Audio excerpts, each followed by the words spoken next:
Este es el tercero eh, que tiene todavía bastante teoría, similar al capítulo 1, capítulo 2, pero ya el capítulo 4 es corto, así que cubrimos con este la parte más eh,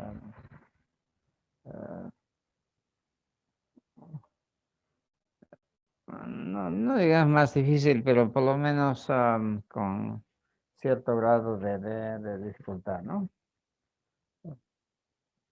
El desarrollo de este capítulo, bajo el título de potencial eléctrico, es trabajo y energía potencial eléctrico, 3,2 potencial eléctrico, 3,3 diferencia potenciales y equipotenciales, 3,4 cálculo de potenciales.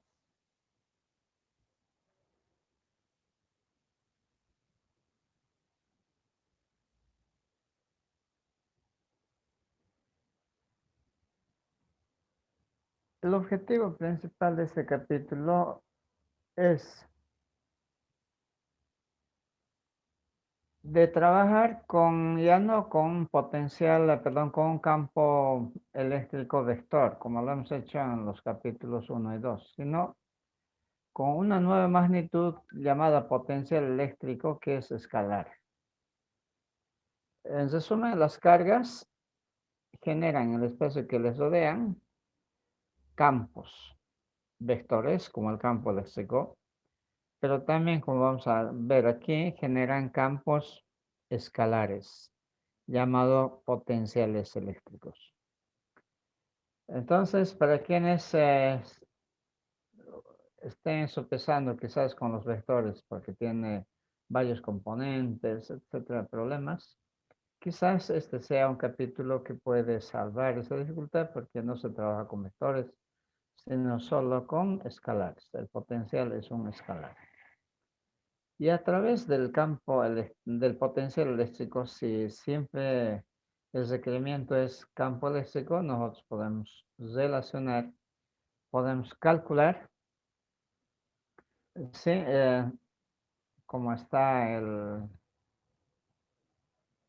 último punto, calcular a partir del potencial el campo eléctrico o del campo eléctrico el potencial. Entonces siempre se puede transitar. En realidad es como que hacer mercado o negocios en reales o en bolivianos. Entonces, hay una regla de conversión de un sistema de moneda con otro sistema de moneda. Es lo que hacen transitar, ¿no es cierto? En una casa de cambios, hacen la conversión de un sistema de moneda en otro sistema de moneda. Eso es lo que hacemos en el último punto. ¿Ya? Dicho esto,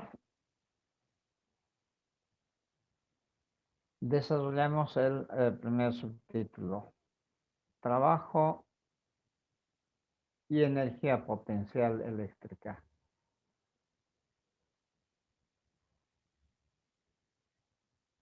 Recuerden que el trabajo es ejecutado siempre por las fuerzas. Siempre que haya fuerzas que actúan sobre cuerpos, logran desplazarlo, entonces hacen un trabajo, las fuerzas.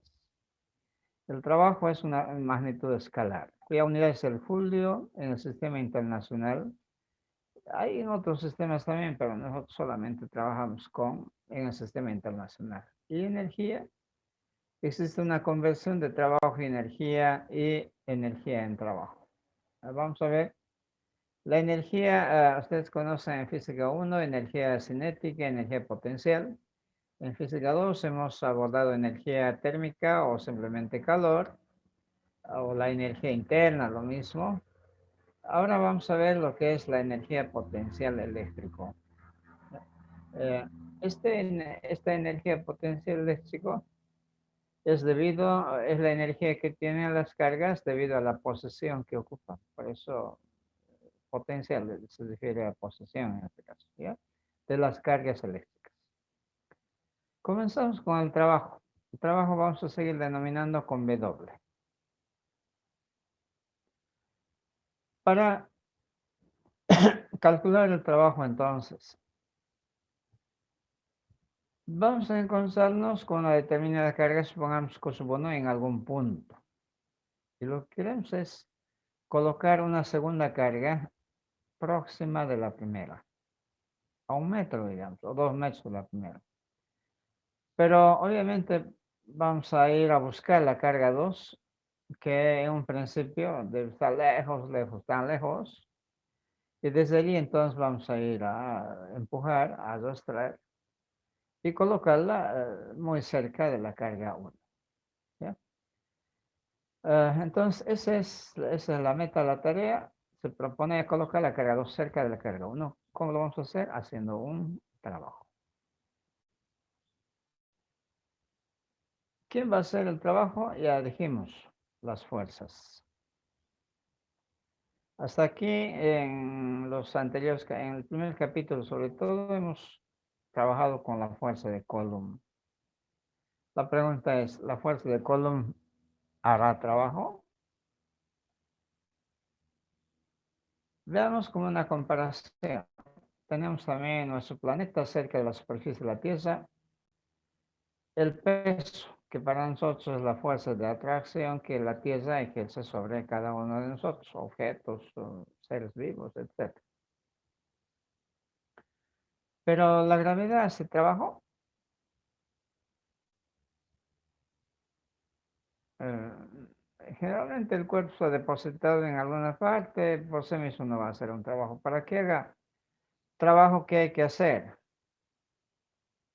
Convertirlo en otra forma de energía, etc. Mejor, nosotros lo que hacemos es hacer trabajo sobre esos cuerpos. Por ejemplo, levantar, qué sé yo, 2 bolsas de cemento, subir desde la planta baja al tercer piso de una de las aulas de la universidad, digamos. ¿Qué vamos a hacer? Vamos a cargar las bolsas, le vamos a hacer cambiar de posición a las bolsas, eh, tomando como referencia la planta baja, altura cero, le hemos subido 3 pisos, cada piso, digamos 3 metros, unos 10 metros hemos subido de altura. A cambio de posición, ahora tiene el trabajo que nos ha costado gotas de sudor, se ha transformado en energía potencial gravitacional. Tiene mayor altura. Por ello, en este caso del campo eléctrico, se habla de un trabajo hecho por otro agente externo. Sí, mira, nosotros somos agentes externos para transportar las bolsas de cemento contra el peso de la gravedad. Acá también la fuerza de Coulomb de por sí no va a hacer trabajo, pero nosotros al cargarnos, eso es vencer la fuerza de la gravedad, vamos a trasladar 3 pisos arriba. Estamos, nosotros estamos aplicando una fuerza externa, una fuerza fuera del peso de los cuerpos. Igual acá otra fuerza externa tendrá que hacer el trabajo contra la fuerza de Coulomb, contra la fuerza electrostática. Por lo menos tendrá que tener el mismo tamaño, la misma dirección, pero necesariamente sentido opuesto. Y para garantizar que haya un trabajo más efectivo, no solamente será igual, sino un poquitito mayor o bastante mayor. Así entonces habrá un trabajo que se haga en menor tiempo, con mayor potencia, etc. ¿Ya? Nosotros simplemente nos vamos a encargar de hacer un trabajo con velocidad constante, es decir, poquito a poco. Sea entonces una fuerza G mayúscula, esa fuerza externa que ha de pelear contra la fuerza de Coulomb para hacer el trabajo que queremos hacer. Esta fuerza de Coulomb, como estamos diciendo, debe ser del mismo tamaño, debe actuar en la misma dirección, pero de sentido opuesto. Eso vectorialmente quiere decir que esta fuerza externa que ha de hacer el trabajo tiene que ser igual a la fuerza de Coulomb de repulsión entre dos cargas.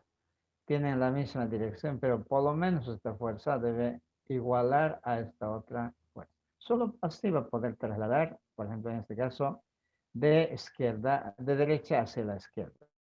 Para, partiendo de aquí, arrastrarlo, trasladarlo y colocar en esta posición. Pueden colocar si quieren la fuerza, no siempre hay, puede ser de aquí hacia la izquierda, es decir, será empujando. En este caso quiere decir que estamos jalando. Entonces, pues no importa con tal de que sea opuesta a su opción. En el diagrama estamos esquematizando todo lo que se ha dicho en palabras. La carga 1 que está por aquí, la carga 2 que está muy lejos, teóricamente en el infinito, ¿no? Porque es lejos, ¿no? En el infinito lejos. Y lo que nosotros vamos a hacer es arrastrarlo poco a poco y colocarlo en este lugar. ¿Cómo? Aplicando esta fuerza contra la fuerza de Coulomb. ¿Ya? Se analiza, bueno, se señala la posición inicial y la posición final, por supuesto. Pero se analiza la acción de las fuerzas en una posición intermedia a una distancia r minúscula, por ejemplo, de la primera aquí. Aquí sobre la carga 2 actúa la fuerza de Coulomb, en este caso de repulsión, porque tienen signos iguales. Y para jalar, para traer hacia la izquierda, debe actuar esta fuerza. Reiteramos, esta fuerza debe ser igual a esta fuerza, pero de signo opuesto. ¿Ya? Calculando el trabajo para fuerzas variables, recordamos que la fuerza de Coulomb no es constante, depende de la distancia entre cargas y al cuadrado de esa distancia, ¿no es cierto? Inversamente al cuadrado de la distancia que la separa. Siendo variable, debemos aplicar la integral para hallar el trabajo. Lo que se ha hecho aquí es, en lugar de F, se ha aplicado el menos, porque es una fuerza de sentido opuesto, y debe ser esta fuerza, ¿sí? Pero con signo negativo. Y de Coulomb ya sabemos cuánto vale esta fuerza. K producto de ambas cargas sobre la distancia que las separa. Pero, como estos son constantes, se ha sacado fuera de la integral y R es variable, quedó dentro de la integral. ¿Ya? De esta manera, entonces, nos ponemos a calcular el límite inferior a infinito, ese es el punto inicial, y lo vamos a llevar hasta que R sea esta distancia R sub 1, 2. R sub 1, 2. Esta integral es muy conocido, es menos 1 sobre R. Se han reemplazado también los límites. 1 sobre infinito es 0 y 1 sobre R1, 2 simplemente queda con signo negativo que tiene en la integral. ¿Ya? Decir menos por menos va a dar más al final. Este es el trabajo que se quiere para colocar una carga 2 cerca de la carga 1. De la misma manera, lo que vamos a hacer ahora, esto tiene que dar en definitiva, ¿no? Para el trabajo que se hace, para colocar la carga 2 cerca de 1, o al revés también, la carga 1 cerca de 2, producto de ambas cargas por la constante, por supuesto, sobre la distancia que la separa R entre ambas cargas, 1 y 2. Ahora, lo que se plantea es ya no conformarnos con dos cargas, sino se quiere llevar una tercera carga cerca de la primera y cerca de la segunda. No puede cambiar el procedimiento, solamente que ya hay que pelear ahora contra las fuerzas de 1 sobre 3 y de 2 sobre 3. Cada una se va a oponer. Como el procedimiento es lo mismo, en este esquema, bueno, en el resultado, habrá que anotar el trabajo total será para colocar la carga 2 cerca de 1, y aquí ya calculamos. Ahora la carga 3 cerca de 1 y la carga 3 cerca de 2. El procedimiento debe ser lo mismo, es reemplazando valores, ¿no? Cambiando solamente los subíndices. El trabajo total cae en todos ellos, se saca fuera de la constante, la sumatoria entonces de Q sub I, Q sub J en general, podrá haber 3, 4, 5, cualquier cantidad de cargas, IJ sobre RIJ. La sumatoria entonces es sobre esta expresión en general, donde recalcamos que I de ninguna manera puede ser igual a J. Aquí no hay 1, 1, ni 2, 2, ni 3, 3. ¿Sí? Todos son diferentes combinaciones. Por ello, I diferente J. Y además debe ser una suma algebraica porque las cargas pueden ser positivas, ¿no? Pero también algunas pueden ser negativas, entonces habrá que tener que ingresar con su signo. Por eso la suma de los términos debe ser algebraica en función del signo de las cargas que tienen las cargas. ¿Ya? Así encontramos el trabajo para un conjunto de 2 cargas, de 3 cargas, de 4 cargas, simplemente desarrollando esta suma. Eh, Como dijimos, para el caso de energía potencial gravitacional, ahí llevando bolsas de cemento, el trabajo que ha hecho es sacar esa fuerza F externa. ¿En qué va a ir a parar el trabajo? El trabajo es una forma de energía. La energía se convierte en trabajo y el trabajo en energía. Por tanto, el trabajo tiene que convertirse en haber hecho cambiar la posición de las cargas, a eso se llama energía potencial eléctrica o eléctrico, con U mayúscula sub E. ¿Ya? Entonces, la energía que almacena un sistema de cargas debido a la posición que ocupan.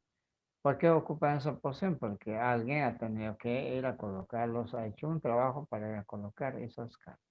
¿Ya? Entonces, ¿cuánto vale? Exactamente lo mismo que esta cantidad, que el trabajo que ha hecho la fuerza externa. ¿Ya? Aplicando el principio de conservación, para que ya esforzarse en cálculo, esa energía potencial también es igualito, es el mismo que el trabajo. Entonces ya tienen calculado el trabajo y se le preguntan cuánto de energía está almacenada, pues ya no calculan el mismo valor. Cuando vez si calcularon la energía potencial eléctrica y se les pide el trabajo para que calcular si es la misma cantidad. ¿Ya? Ah, sí, lo mismo, suma algebraica con I diferente.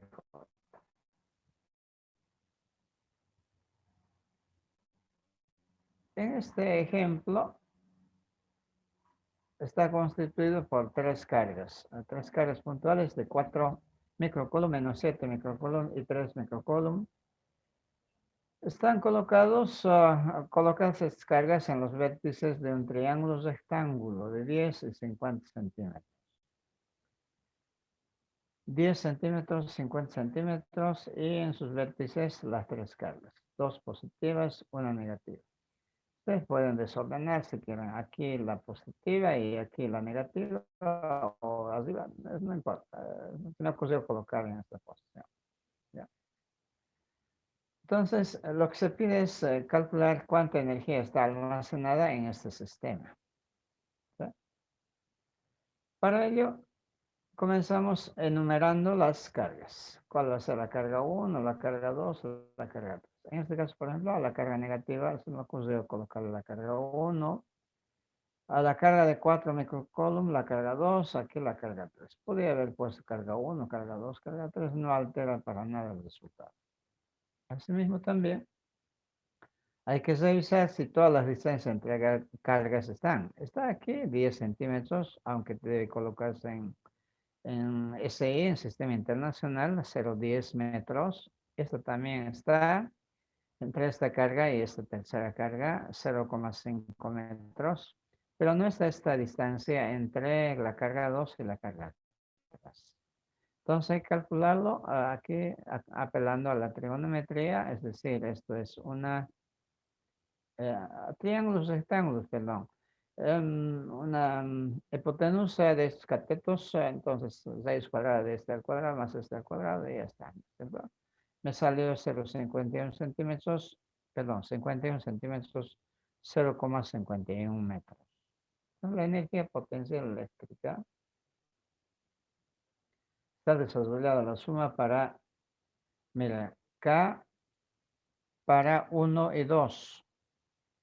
Q sub 1, Q sub 2 sobre R1, 2. Ahora 1 con 3. K, que es factor común, ¿no? Q sub 1, Q sub 3 sobre R1, 3. Para ahora entre 2 y 3. Q sub 3, Q sub 2 sobre R2, 3. Es todo el desarrollo con I, J diferentes. Están todas las combinaciones. Reemplazamos valores con sus signos incluidos. Está el desarrollo con signos incluidos. Y da como resultado menos 2,69 julios. Estos valores de energía son pequeñas, lo cual desmotivó el estudio de la electrostática. Para luego la energía se ha convertido en trabajo. Como son valores tan pequeños, este tipo de energías no son significativos, no son de importancia, no podemos hacer casi nada. ¿Ya? Y negativos en sí. ¿Ya? Bueno, algunas veces serán positivos, otras veces serán hasta nulos, pero pequeños. Esta es la forma sencilla de calcular la energía potencial eléctrica de un sistema de cargas puntuales.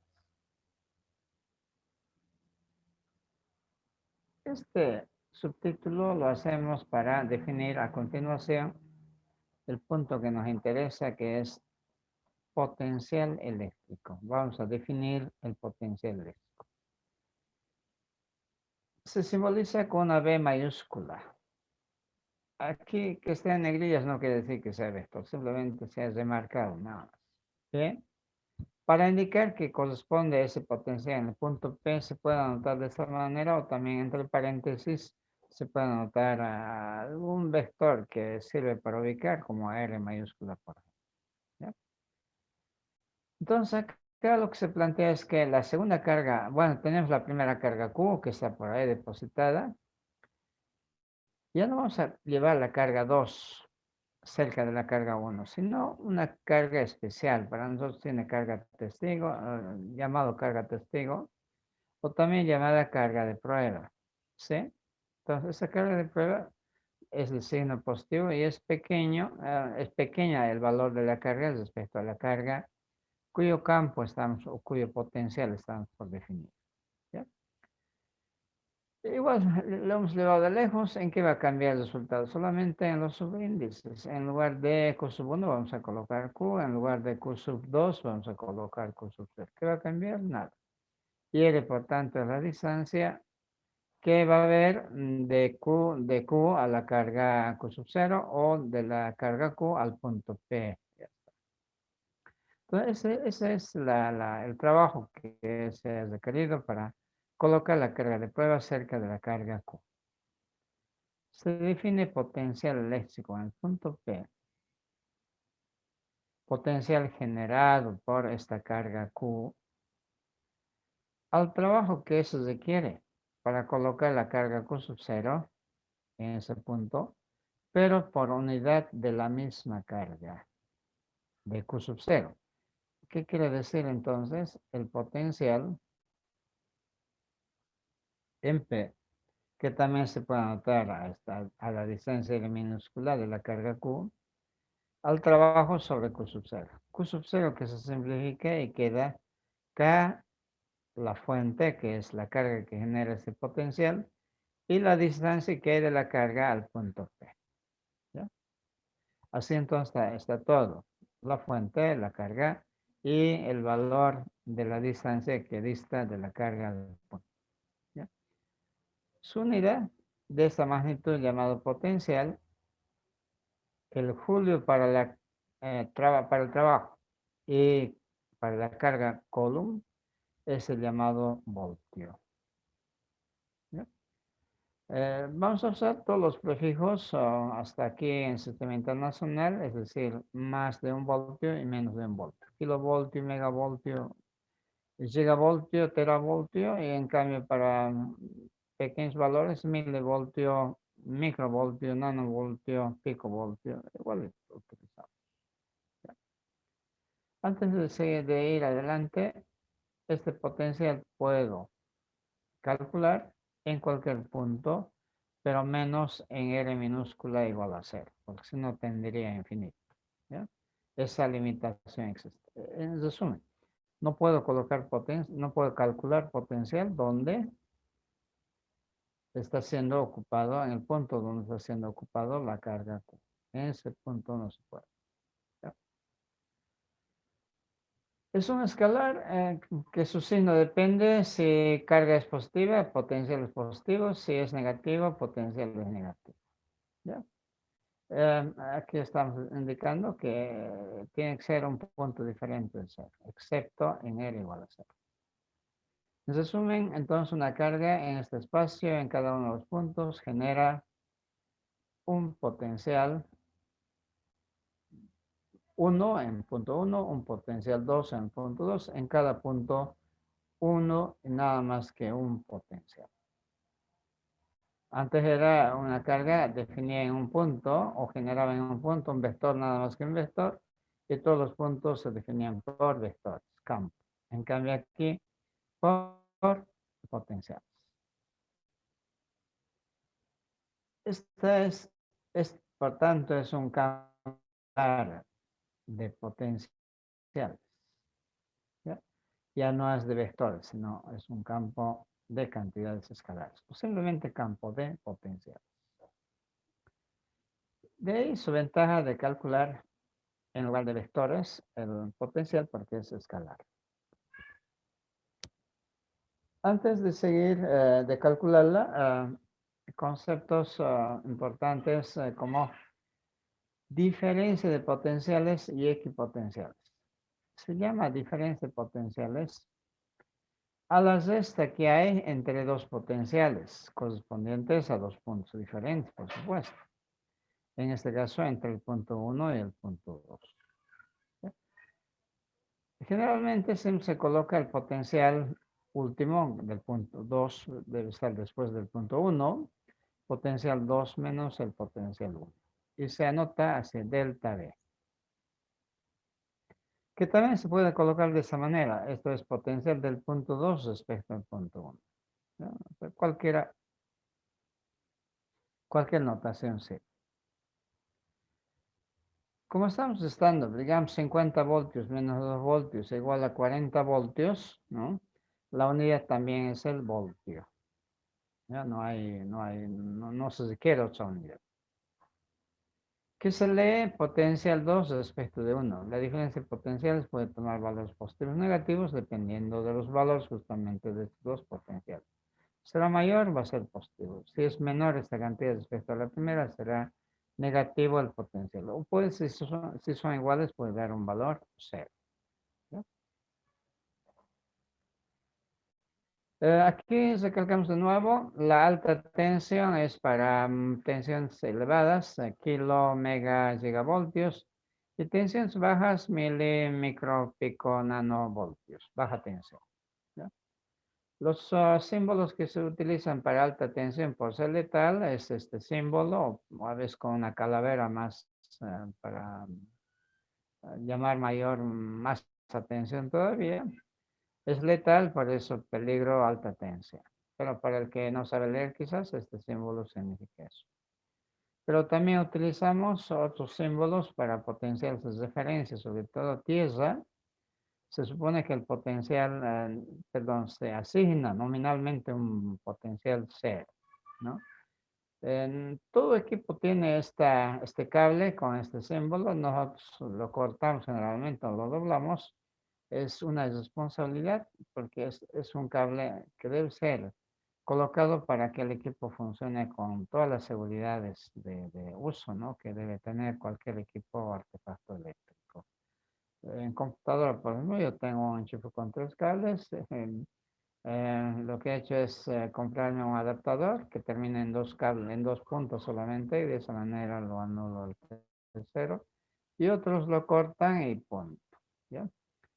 Para medir la diferencia de potenciales tenemos el instrumento preciso que es el voltímetro, que justamente tiene las dos terminales que se colocan en los puntos 1 y 2 para leer aquí la diferencia de potencial. Este es un tester que sirve para medir otras cantidades más y iremos analizando poco a poco. Por ejemplo, con un tester aquí, este es digital, no es analógico. Estamos midiendo qué diferencia potencial hay entre los bornes de una batería. Si les marca 12 voltios, quiere decir que no funciona, ¿no? Una batería cerca de 14 voltios o 13,5 voltios, ¿no? O si no hay que recargar o si no descartar. El voltímetro, que se emplea entonces para medir una diferencia potencial, por ejemplo, que provoca, que consume una resistencia como esta, que puede ser una hornalla, una cocina o cualquier artefacto. El voltímetro, este es el símbolo de un voltímetro, círculo con una V mayúscula, debe conectarse en paralelo, es decir, las terminales deben colocarse en los extremos del artefacto en paralelo. ¿Ya? Eso con referencia a la diferencia de potenciales. Con referencia a que potenciales, eh, eh, ya Zoom me ha avisado que ya se agotó el tiempo de media hora que otorga, con algunos minutos más. Entonces vamos a hacer un paréntesis de un par de minutos para volver y continuar. Jóvenes, entonces podemos, pueden,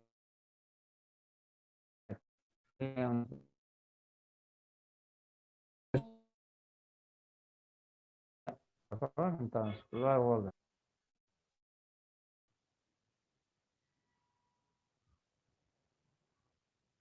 Entonces estuvimos hablando de las potenciales entre dos puntos.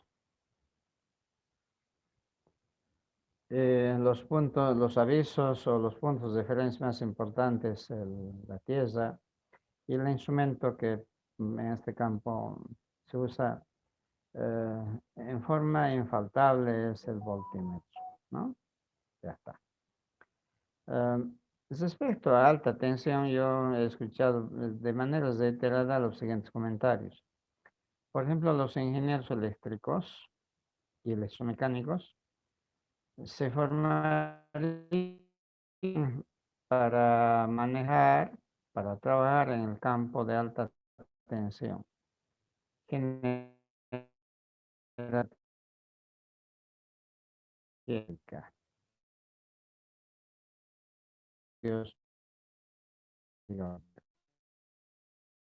En cambio, en los ingenieros electrónicos se formaron, pues, han sido formados su campo de acceso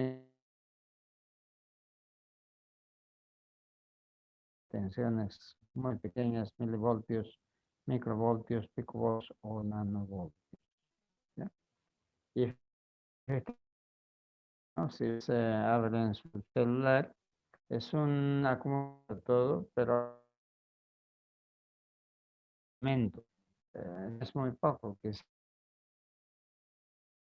1000. Entonces, esos 3 voltios están alimentando a veces simultáneamente elementos.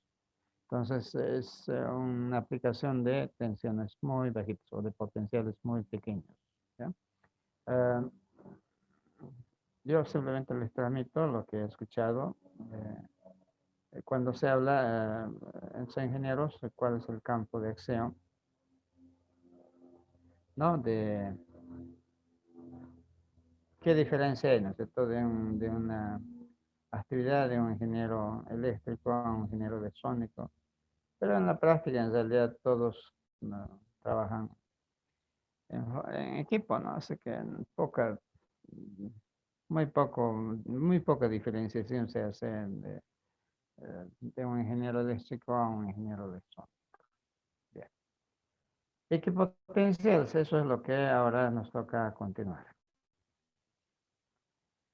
Se define como equipotenciales a un conjunto de puntos, a una sucesión de puntos, con la única condición de que entre dos puntos cualesquiera la diferencia potencial sea cero, sea nula.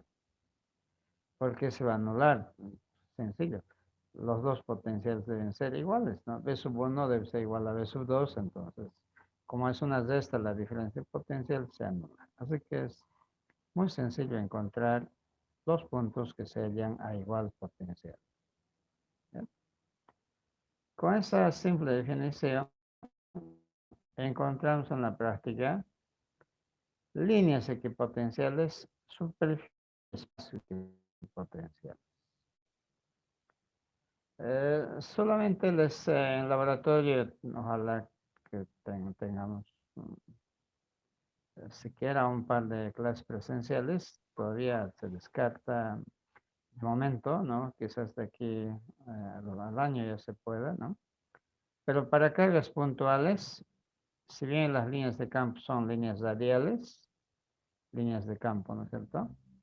En cambio, aquellos puntos que tienen el mismo potencial configuran, en este caso, circunferencias concéntricas a la carga. Una familia de circunferencias concéntricas a la carga.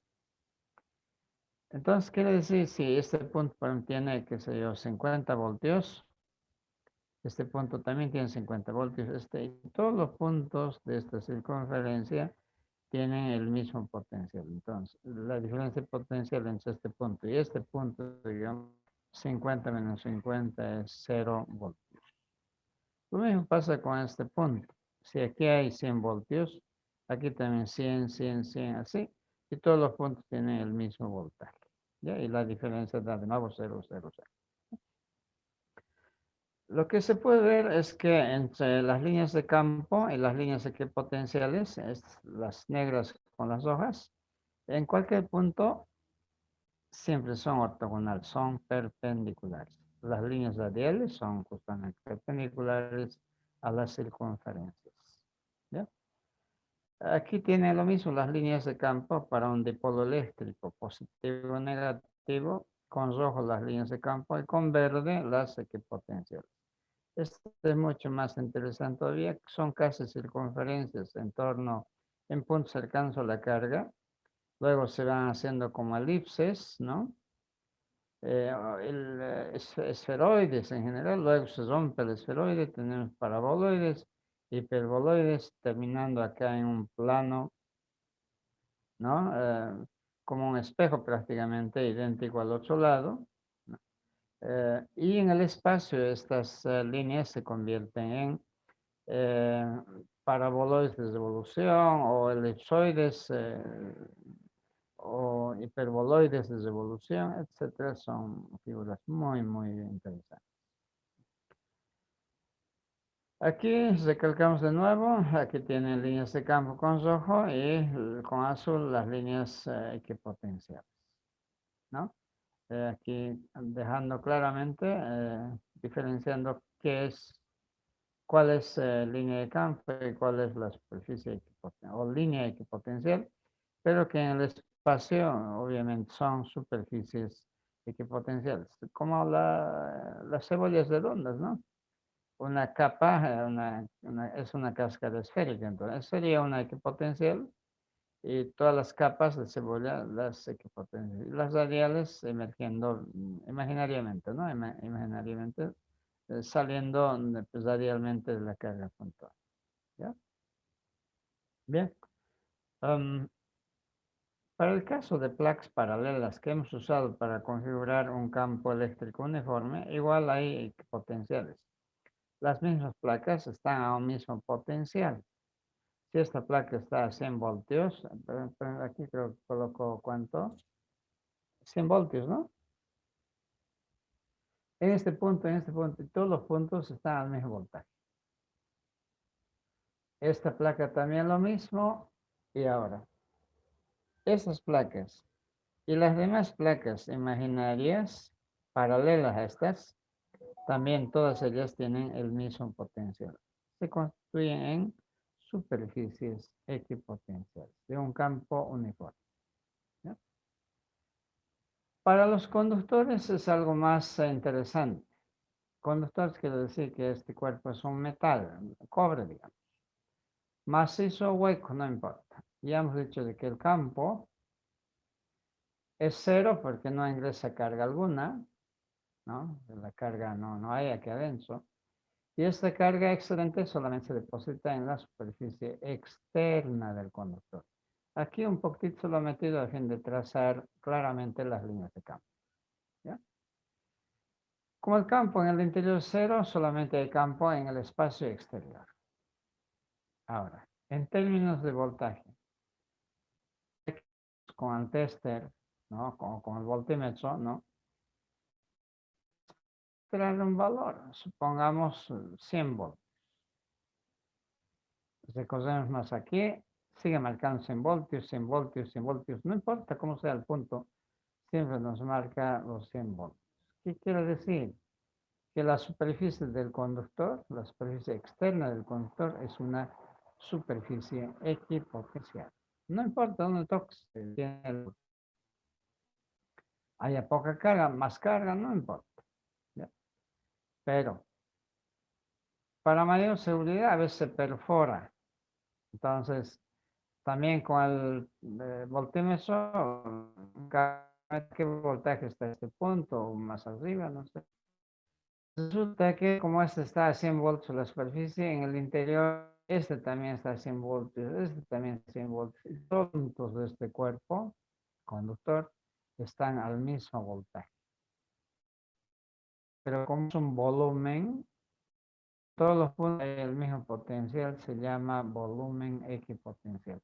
Esta propiedad son los conductores. Sí, son no, claro, los cables de son cables, ¿no? Pero los cables web, metales web están hechos de metal,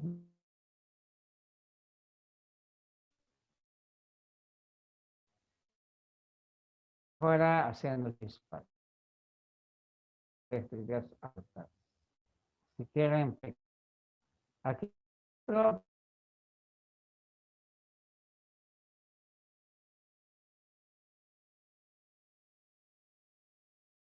provoca un incendio y que no dañe a los ocupantes, ¿no? Este es el carácter de la importancia que tiene una jaula de Faraday. Claro, también tiene contratiempo. Por ejemplo, en un ascensor, en una cabina de ascensor, donde el piso, paredes y techo eran metálicos, usted entraba y estaba completamente incomunicado. Aunque tenía celular, no podía salir ni entrar ninguna llamada. ¿Ya? En cambio, ahora los modernos han instalado en el techo un material no metálico y de esa manera, por tanto, ya se recibe señales, aunque algo débil, pero ya es suficiente como para comunicarse en caso de emergencia, sobre todo. ¿Ya? Aquí esta dama, entonces, señorita, aquí feliz dentro de una jaula de Faraday, ¿no? Y sobre esto seguramente hay muchísimos. Ya en la ley de Gauss hemos comentado bastante, aquí una vez más, la jaula de Faraday. Pero en términos de equipotencial. En resumen, si ustedes quieren describir el campo eléctrico que genera una carga en términos vectoriales con líneas de campo. Y solamente en términos escalares de potenciales con las equipotenciales. Ya sean con líneas, con superficies o con espacios equipotenciales. Para los de ingeniería civil, los planos de nivel, las curvas de nivel que hacen, es exactamente lo mismo que las equipotenciales. Justamente una línea de nivel tiene la misma altura, tiene la misma energía potencial, cualquier objeto colocado en ese punto. El significado es lo mismo. De hecho, hay simuladores para hacer trabajos en electrostática con líneas equipotenciales para luego llevar ese resultado, trasladar ese resultado a trabajos ya prácticos en el campo de la ingeniería civil. Jóvenes sobre equipotenciales. Entonces comprenderán, si nos depositamos en este punto con una mano, digamos, que está a 1000 voltios, y también con la otra mano nos agarramos de aquí, que está también a 1000 voltios, no nos pasa nada porque la diferencia de potencial es 0 voltios. Pero Si usted topa con una mano este otro equipotencial que está, digamos, a 50 voltios y este está a 1000 voltios, la diferencia potencial es 950 voltios. Eso es para no contar ya la historia, ¿no? ¿Sí? Por eso, como los pajaritos al atardecer se depositan en los cables de alta tensión y están cantando felices, no les pasa nada, ¿no? Pero uno dice, pues si es alta tensión, ¿por qué no les hace nada? Bueno, dirán algunos que su piel es aislante, etcétera, pero no tiene eso sentido, ¿no? Tiene sentido porque son equipotenciales, la resta de potenciales es cero, ¿ya? A veces por accidente uno está llevando una cañería, digamos, metálica por el piso. Al levantarlo, puede ser que toque con mala suerte un cable, aunque sea 220 voltios de ahí arriba pelado. A ese le va a tocar la diferencia potencial entre el suelo y ese cable 220 voltios. Eso es igual de letal, ¿no? En tantos accidentes que hay en la construcción, a veces en los parques cuando llueve, los niños juegan ¿no? en los charcos, tantos accidentes lamentablemente con pérdidas humanas que suceden en nuestra ciudad. ¿Ya? Jóvenes, comentarios, algo más sobre equipotenciales. Enseguida vamos al cálculo de potenciales.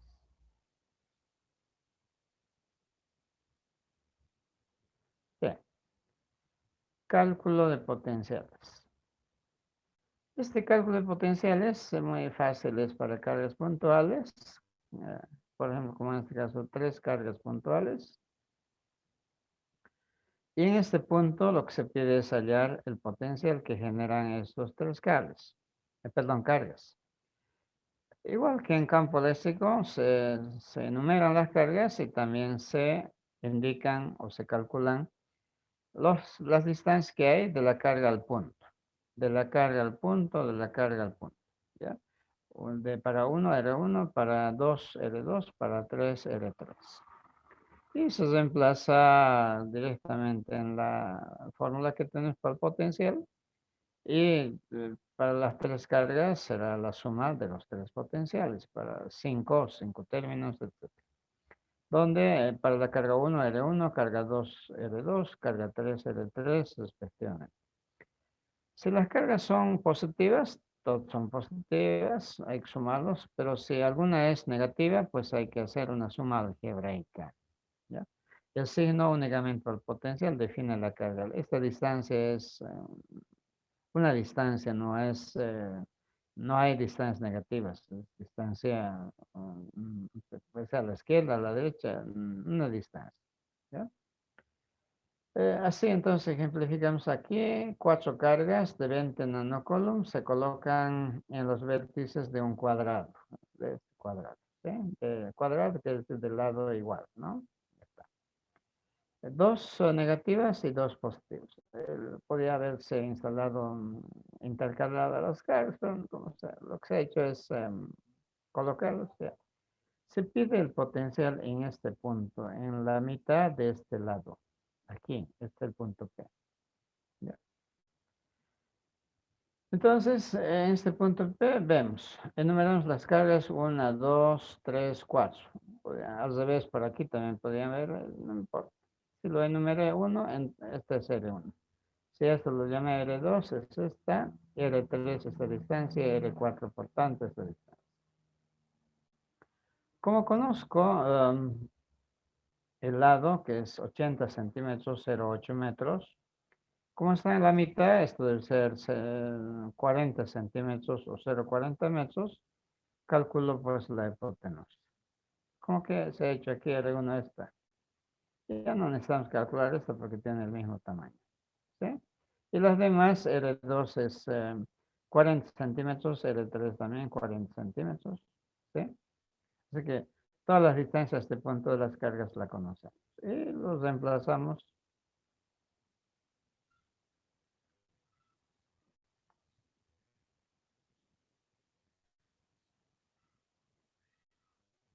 El potencial entonces en el punto P, Q1 sobre R1, Q2 sobre R2, Q3, ya está. Y reemplazamos valores.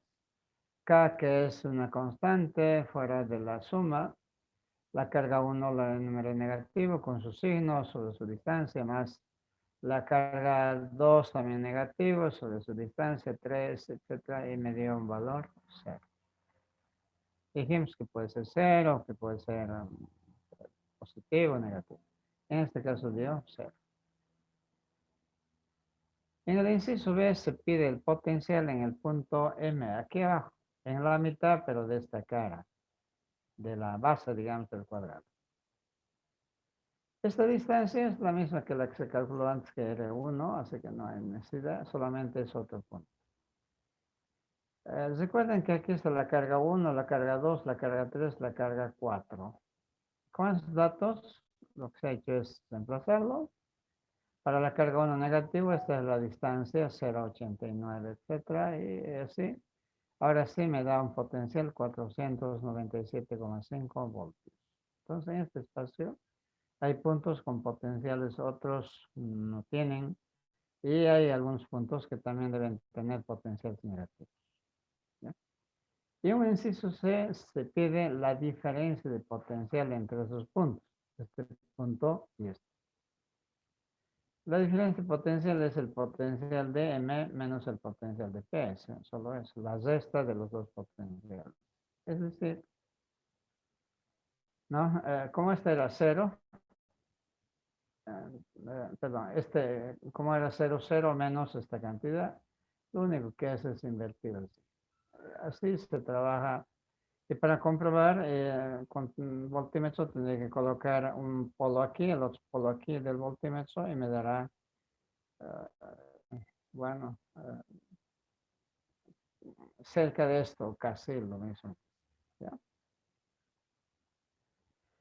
Esa es la forma de cálculo, por tanto, de potenciales, diferentes potenciales para distribuciones puntuales de carga. Ahora nos falta para distribuciones continuas de carga. Tampoco es para asustarse. Ya hemos trabajado en el campo léxico, un elemento diferencial de carga, porque este cuerpo se carga uniformemente, lo dividimos, ¿no? En fracciones chiquititas, es una diferencial de carga. Y un punto como este, que está a la distancia R, simplemente genera una diferencial de potencial igual a K de QR. Entonces lo que se ha hecho es inmediatamente integrar miembro al miembro. Esto es el potencial total debido a la carga total que hay en este cuerpo, en este punto. Así que nuestro trabajo es integrar. Ejemplo, una varilla de longitud 2A de largo lleva una carga distribuida lambda lineal. Calcule el potencial en el punto P. La figurita, entonces una varilla. eh, Aquí, desde aquí hasta aquí, o sea, de la mitad aquí menos A, y de aquí más A. Lo he colocado en un sistema de coordenadas, como en este caso horizontal X, y el eje Y, por supuesto, vertical hacia arriba positivo y hacia abajo negativo. ¿Ya? Lo mismo sobre esa varilla, hemos ubicado un elemento de longitud Y, ahí está depositada una diferencia de carga de Q, y trazamos esta distancia, esta R, ¿no? Que en nuestro caso significa, si de la varilla a este punto hay una distancia X, esta es una coordenada Y, porque está sobre el eje Y, no es más que X cuadrado más Y cuadrado. ¿Ya? X es variable, ¿no? Porque aquí no hay carga, denota simplemente a qué distancia está el punto. Y es variable porque justamente aquí está la carga. dq es lambda por dy, porque está la varilla en eje Y. El resultado,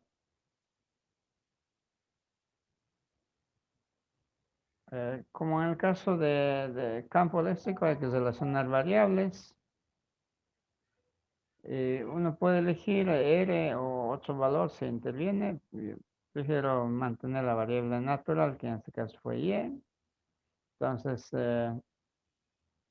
Reemplazo y se integra, ¿no? Con los límites, como está colocado el origen en la mitad, desde menos a hasta A. ¿Ya?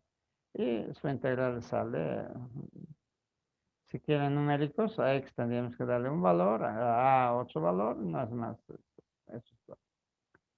Algunos otros ejemplos, como por ejemplo un anillo con una densidad de carga lambda. Entonces aquí se hace un pequeño cortecito de L de longitud, ahí está una diferencial de carga de Q. Al punto se traza también lo mismo, R mayúscula es el rayo del anillo, R es la hipotenusa, aquí está una distancia Z, que tampoco es variable, se reemplaza y se integra todo el aro, ¿no? Desde cero hasta todo el perímetro, que es 2pi R mayúscula, y se halla esto como el potencial en este punto P que viene a ser el eje. Y así se puede mm, seguir calculando potenciales tanto para cargas puntuales como para distribuciones continuas de carga. Ya no es un vector, esa es la gran ventaja. Para concluir, relación entre campo y potencial eléctrico. El campo es un vector, potencial un escalar, pero veamos una carga a una determinada distancia, un determinado punto, la misma carga genera un campo. Y en el mismo punto hemos calculado también, hemos aprendido a calcular su potencial. Entonces, este punto está siendo descrito por un vector y opcionalmente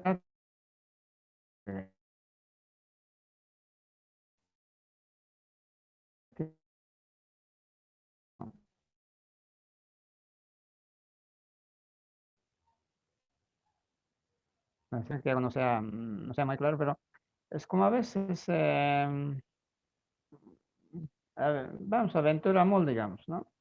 Y vemos una camisa muy bonita. Preguntamos cuánto cuesta o vemos en el letrero, vemos 20, digamos, o 30. Pero tenemos dudas, si fuera 30 bolivianos sería una ganga, ¿no? Pero tal vez está en dólares, ¿no? La misma prenda puede tener dos precios, bueno, un precio, pero está en diferentes tipos de moneda, ¿no? Entonces, tiene que haber una equivalencia entre esos dos valores aparentes, ¿no? Y justamente la equivalencia es el tipo de cambio, ¿no es cierto? Entonces, por eso tiene que haber una relación. Esa relación, para un nivel en que estamos, se busca un poco intuitivamente. Esta intuición nos dice lo siguiente. Miren, la carga, el campo, perdón, en este punto tiene de tamaño Q sobre L cuadrado. Bueno, multiplicado por K, por supuesto. Y el potencial K, Q sobre L. ¿Sí? La misma fuente, distancia, aunque al cuadrado, pero es muy ligero la diferencia. ¿Cómo puedo obtener campo a partir del potencial dividiendo entre L? ¿Cómo puedo obtener el potencial a partir del campo multiplicando por L? No será tan sencillo como dividir, multiplicar por L para convertir una en otra. Algebraicamente sí es una respuesta positiva, ¿no? Pero tendríamos que ensayar con otras configuraciones más. A veces se cumple esto de multiplicar y dividir sobre la distancia, ¿ya? Sin embargo, en la universidad hemos aprendido un tipo de cálculo de los mejores que hay, que es el cálculo diferencial e integral, es decir, derivadas e integrales. Y lo mismo, si usted deriva una cantidad de x al cuadrado, por ejemplo, su derivada disminuye la potencia de la variable en 1. O sea, de x al cuadrado es 2x. Entonces, x ya no está al cuadrado, sino ha bajado en una unidad, elevado a 1. Entonces, eso es para hacer bajar la potencia de las variables. Y lo mismo al integrar, usted aumenta, ¿no es cierto? Integral de x por dx es x al cuadrado sobre 2. Está elevando la potencia de la cantidad. Y esa propiedad se cumple en todas.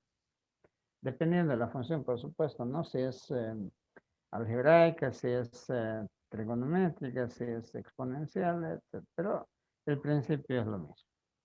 ¿Ya? Pero esos son, nosotros probamos. Si deriva el potencial respecto de R, tiene KQ menos 1 sobre R cuadrado. Derivada de 1 sobre R es menos 1 sobre R cuadrado. Pero justamente KQ 1 sobre R cuadrado es el campo, solamente con esta diferencia de sí. O sea, derivar el potencial una vez le da el campo con signo cambiado. Esta es la regla que se cumple, puede aplicar para otros ejemplos también, se cumple. Por tanto, con esa pista adelantamos, componente X se calcula con la derivada parcial del potencial respecto de X,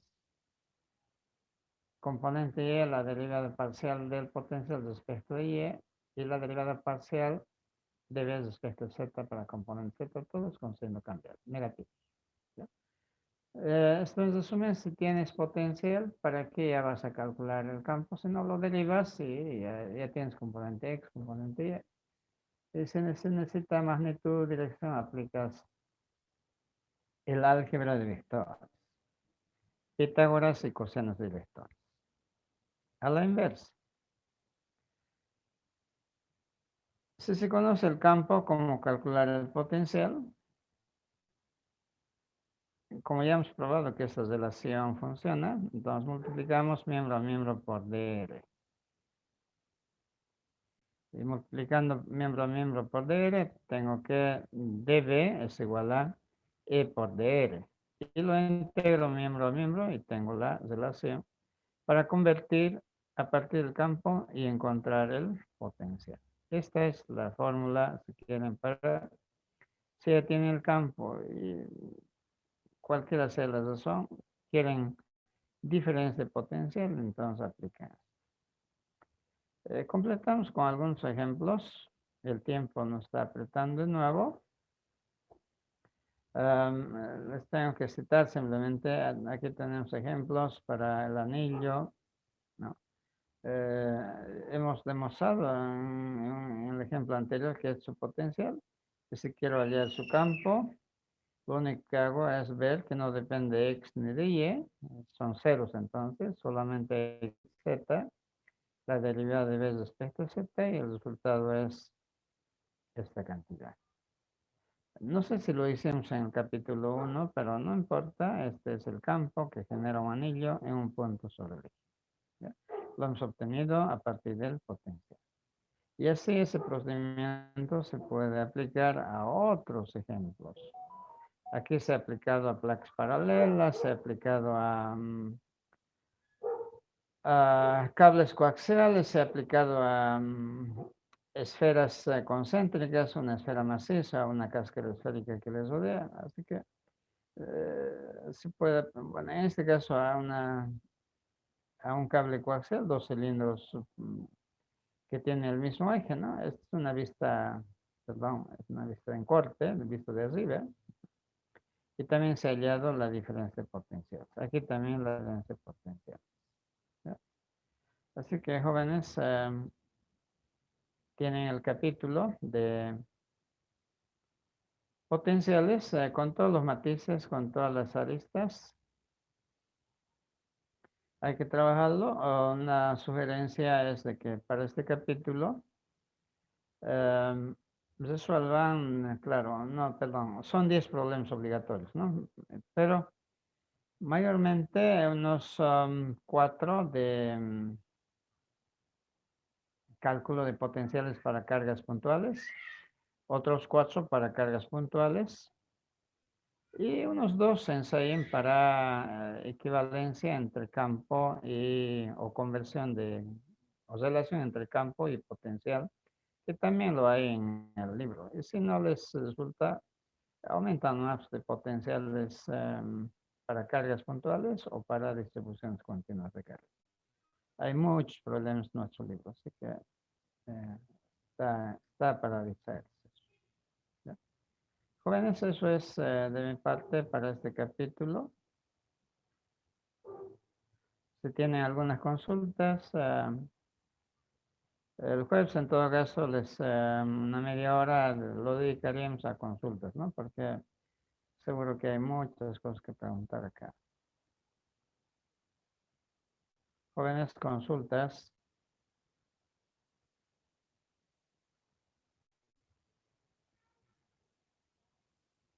O todo está muy, muy claro. Disculpe, ingeniero.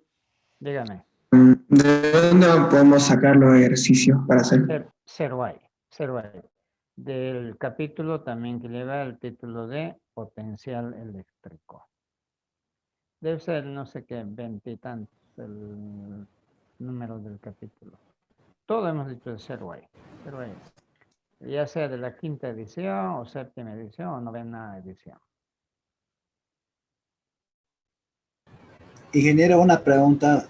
¿Cuántos ejercicios son en el primer práctico? ¿Cuántos ejercicios que De hacer? cada capítulo 10. Hasta aquí ya está ya 30 problemas. Está bien, ingeniero. ¿Y cuándo tendríamos que presentar eso? Vamos a fijar día del examen. Entonces voy a abrir una carpeta para los prácticos hasta un día antes al examen. Entonces no puedo ahorita abrir porque no he fijado todavía la fecha del examen. Supongamos que fijamos el 20 de enero examen. Entonces tendría que ser hasta el 19 de enero, pero primero hay que fijar la fecha del examen.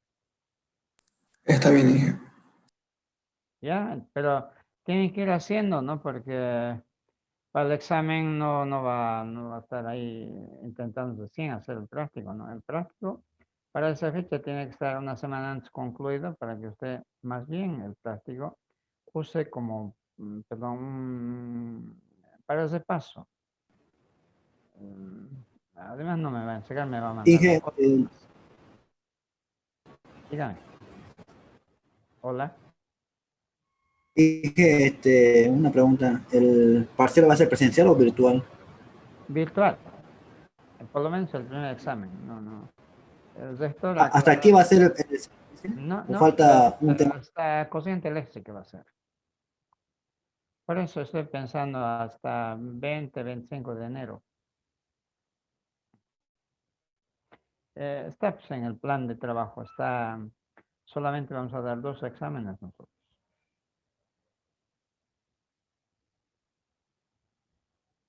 El jueves, aparte de dedicarle a consultas, ya ingresaríamos, perdón, vamos a acabar esta unidad con capacitores, pero este carácter informativo capacitor es un tema muy cortito, aunque entretenido pensar, pero nada más.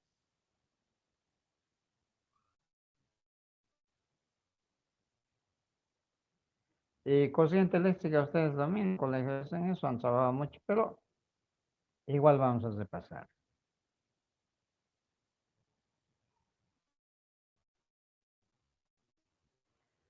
Bueno, jóvenes, hasta el jueves. Muchas gracias, ingeniero. Les espero en nuestro horario de clases. Gracias, Hasta ingeniero. luego. Hasta luego.